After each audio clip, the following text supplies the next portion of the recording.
the 193 member states of the United Nations approved the political declaration on pandemic prevention, preparedness, and response. In May 2024, the 194 member states of the WHO will have their final vote on both of these international agreements.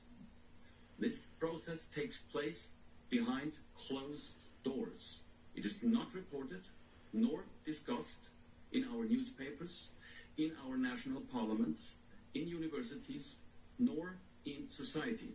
The WHO claims in these two legal instruments an absolute and non-questionable leadership in all health matters as soon as WHO refers itself to pandemic prevention, preparedness, and response. They're talking about here health products. Vaccines, medical devices, personal protective equipment, diagnostics, assistive products, I'm not quite sure what that is, cell and gene-based therapies and their components, materials or parts. Cell and gene-based therapies, health products including vaccines, medical devices. It really sounds really quite terrifying that the WHO would have total power over imposing these on us.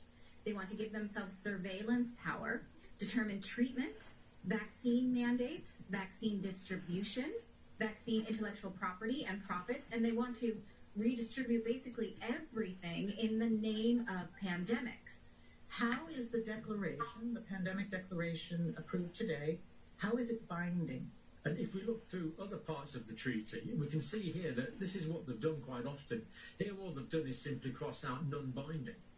So instead of used to mean non-binding advice, now it means binding advice. This is why this political declaration, as Dr. Tedros said, is historic and very important for the ongoing negotiation in Geneva, who will be binding to members.